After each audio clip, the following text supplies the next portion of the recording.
ყველაზე მაგარი დეპუტატობის კანდიდატის ოთიკო ხარჩილავას ახალგაზრდობთ და ჩვენ ეს გავაზრდოთ ფერების ფესტივალს. მოდი გავიფეროთ. გილოცავთ ახალ ინოვაციას.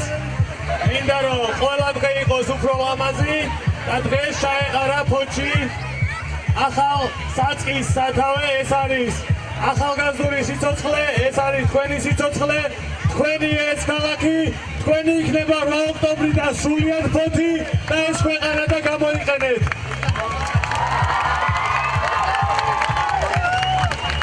ფოთი უნდა იყოს ახალგაზრდების, ფოთი უნდა იყოს სიცოცხლის საწყისი მთელი ქვეყნისათვის თქვენით, ასე რომ დღეს თქვენ ქმნით ახალ ისტორიას, არ ახსოვს ქალაქს ამდენი ახალგაზრდა და ფერების ფესტივალი ამ ქალაქში. თქვენი წევთ ახალ სიცოცხლეს, ღმერთი იყოს თქვენი და ამ ქალაქის მფარველი. ამინ. ერთი წუთით მოვითმინოთ რა, ერთი წუთით ხოთ უმორჩილესად.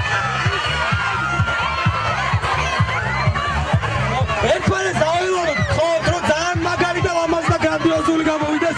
შენ არ ავყაროთ ცოტა სახლზე ერთმანეთს შევაყაროთ, ცოტა.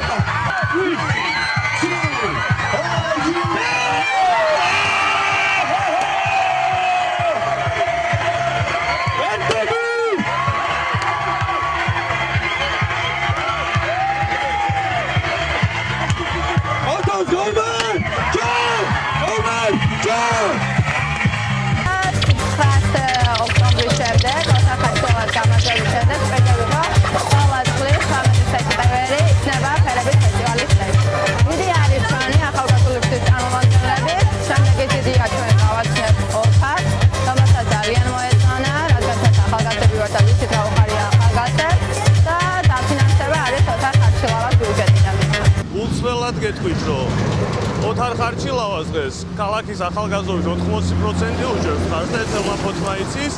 ახალგაზრდებმა, რომელებიც მე მხარს მიჭერენ, მისი ინიციატივით ერთმანეთი გააფერადეს, ერთი ლამაზი ნათელი ფერებით დღეაჩუქეს ქალაქს და ბავშვებს. სულ ეს იყო არანაირი ჩემი დაფინანსები და არანაირი ინიციატივა ჩემი და პარტიის საკუთრებით.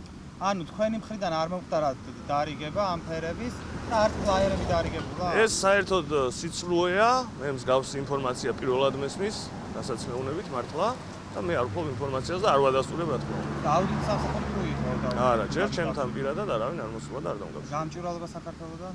გამჭვირვალობა საქართველოსდან ტელეფონით დამირეკეს, გავეცი პასუხი და მადლობა მოიხადეს და გათიშეს.